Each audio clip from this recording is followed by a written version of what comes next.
Good morning, good afternoon, wherever you're receiving this, sports investors. Welcome back. Betting Public Sports Show. I'm your beloved host, Fame Rothstein, a.k.a. Michael Snackson, a.k.a. Bay Old Wolf, a.k.a. Malcolm Excellence, a.k.a. Hacksaw Jim Thuggin. Today is Friday, February 21st, 2025. All right, make sure you like, subscribe to the channel, leave comments. No action today. Like I said, I'm going to have action for you come the men's NCAA tournament. Maybe a few women's games in there too, but maybe a few women's games. But, we'll get back in earnest with the men's NCAA tournament, because basketball is right at the end of that. So, or not basketball, baseball is right at the end of that. So please like, subscribe, share the channel. All right, I'm not going to hold you up too long. I saw a report where, let's just cut to the quick. Shaquille O'Neal's foul. This is one foul cat. All right. I just saw a report where Shaq found the mouthpiece of one of his teammates in Phoenix. I forgot the guy's name. White guy. Well, the picture that they were showing Shaq standing in I guess the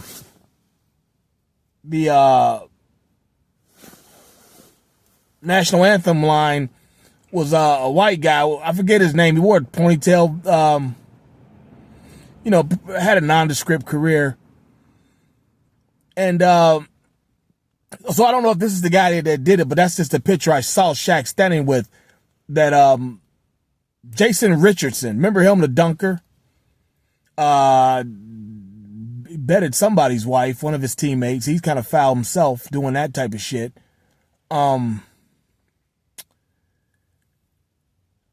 He said that Shaq one time took that player's mouthpiece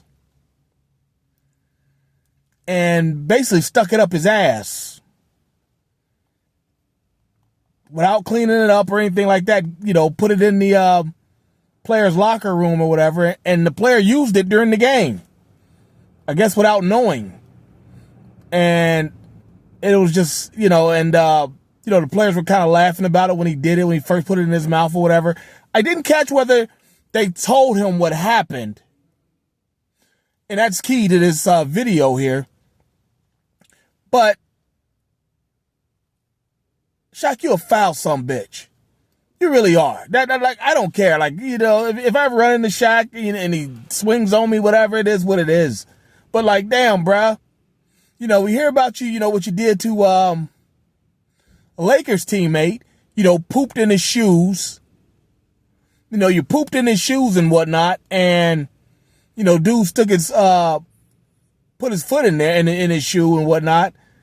And then you also threw some human excrement. I don't know if it was poop or piss or both on a player who was in the shower or on the toilet or something like that on one of your teams. And it was just like, man, what's this guy's fucking problem? What's this guy's problem doing shit like that? And then you hear about this with the sticking that mouthpiece up your ass. And it's just like this. These are not even pranks. This is bullshit. These ain't pranks, man. You foul. You a foul brother. You foul for that type of shit. And he's doing it because he's, Shaq big as fuck. That's what I'm saying. What are there, 10 players on the NBA roster? 10 players active on a roster? He's only doing this to players 10 through 12, apparently, or maybe 9 through 12. You know what I'm saying? Why are you fucking with these dudes who got no real, it's just bullying. It ain't even that, because Shaq big as fuck. What is he, 7'1", 330? Came into the league 7'1", 290, and,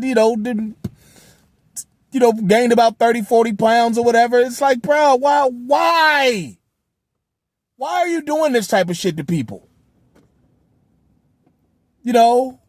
He won't swing on you. You know, the kid won't come back and swing on you. You know, these are smaller guys, much smaller. You know, 6'6", 6'8" guys. Like, who does it? This is the type of shit probably why Kobe didn't want to play with you anymore. Like, you do too much shit. Like, this ain't a serious basketball shit. You know, these ain't serious basketball, you know, good teammate pranks that you're doing. You know, a prank is putting, you know, egg yolk in somebody's shoes. Not poop. You know what I'm saying? Throwing body excrement on them. Like, and it has nothing to do with you being young at the time. And you weren't young at the time. You were, you know, clearly an established veteran. You know, 25, 30 years old or older at the time. Like, what's your fucking problem, man? You know, if remember I said that this was key to the video here. If he found out about that and came into, you know, if that player from Phoenix found out that you stuck his mouthpiece in your ass, and he bit down on it and was playing with it and shit during that game, if he comes back on some Gilbert Arenas shit, you know, guns in the locker room, and pops a cap in your knee or something, fucks up your career, wouldn't nobody be mad about him if they found out if they found out why he did it. Nobody would have been mad about that shit. Nobody. You know what I'm saying? Yeah, like what was the point of that? That's not very you know, teammate-ish, you know, communal. It's just not, man.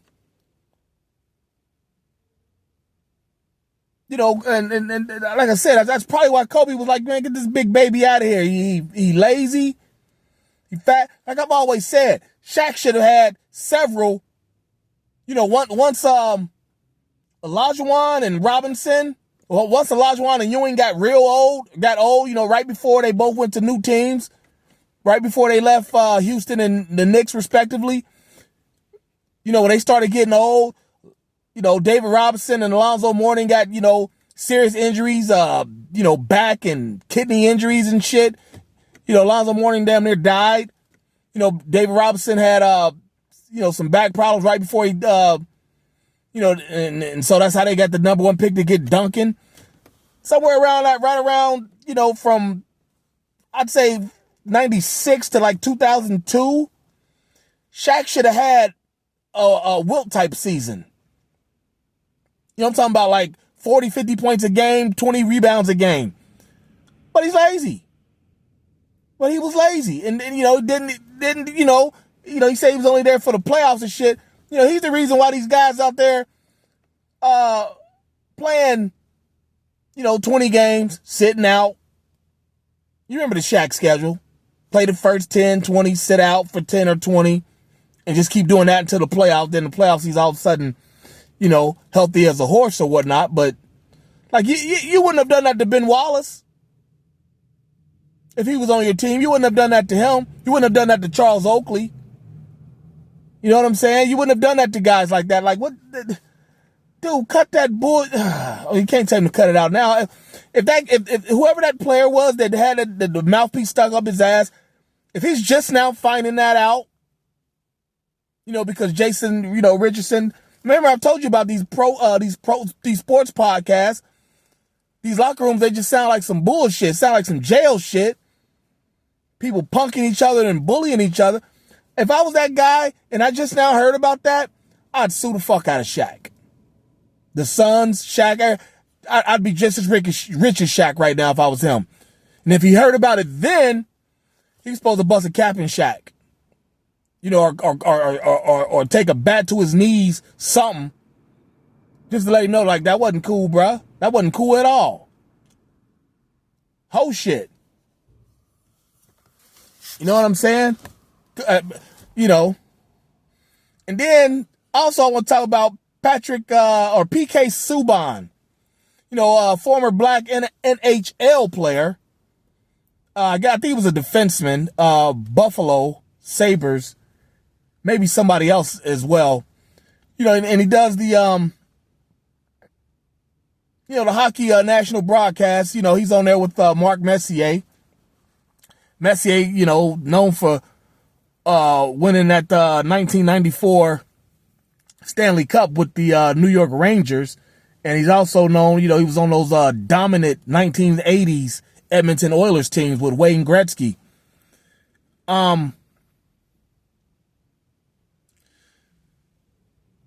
Subban basically shitted on the NBA. Basically said that y'all don't play hard. That's the difference between the NHL and the NBA. Y'all don't play hard. The NBA doesn't play hard. And he's not lying about nothing he said. Because I've been telling you the same thing about the NBA. That's why they're going to have a lockout when LeBron retires. If not before that. These guys just don't play. They don't care. They don't respect fans. They just about their bread. They playing for the bread. They don't love basketball. They just love what it does for them. And PK was saying that about the NHL. NHL players love hockey. They love playing hockey. There's an old saying, I used to coach football. There's an old saying, there's a difference between an injury and pain. Sometimes you just have a little pain. You can play through that. He was saying that the NHL, they played through all that. Now, of course, he's going to stick up for his sport. And maybe he didn't have to shit on the NBA at all. But, but they asked him a question and he answered it fully. You know what I'm saying? He answered it fully and uninhibited. And he's right. These guys don't play hard. They just don't, Embiid, the shit he's up telling people, I'm not going to play any back-to-backs. I don't know what you guys' problem is with the NBA. You know what I'm saying? I don't know what you guys' problem is, but you got to fix that. I truly see a lockout coming. I don't care what anybody says. All right. But, that's all I got. You can go look up what what PK Subban said, on pretty much all the socials, and the Jason Richardson stuff with Phoenix and Shaq and whatnot. I saw it on X, formerly Twitter. NBA Central is was the site, I believe. That type of shit. Every sport, they have locker room pranks. Let's not kid ourselves. Every sport, they have locker room pranks and shit like that. But like I said, egg yolks in somebody's shoes or something like that. A basic prank of inconvenience. Not damn near giving you a disease or killing you because because you done bit down on a mouthpiece that bit in somebody's ass. You know what I'm saying? That's just gross to even think about. And then, there's a part of me wants to think Shaq, what you into? Sticking stuff up your ass. You know what I'm saying? But hey, that's all I got, man. I'm gonna hop off here. Got a little other situation going on. I'm not real happy about the Turner. Not real happy with the Turner. The outcome of it so far, but we'll see. But yeah. So. Make sure you like and subscribe to the channel, leave comments, and we'll be back intermittently before the tournament, before the men's, what is it, 68, 72. When I was growing up, it was always called the Tournament of 64. I know they added 4 more, and I think they're thinking about adding 4 more after that to make it 72 or even 76. And it's you don't need to do that. That's enough teams. You don't need another 4 teams that don't have a chance to win. You see what happened with the college football playoff. Too many teams that didn't have a chance to win. Then it ended up being what? The, your blue bloods. Ohio State and, Texas, was it? But I don't, it was Ohio State and somebody, but nobody really cares about second place like that. But, yeah, man. So like and subscribe to the channel, leave comments, and we'll be back soon to talk to you. And until then, everybody be well. Peace out.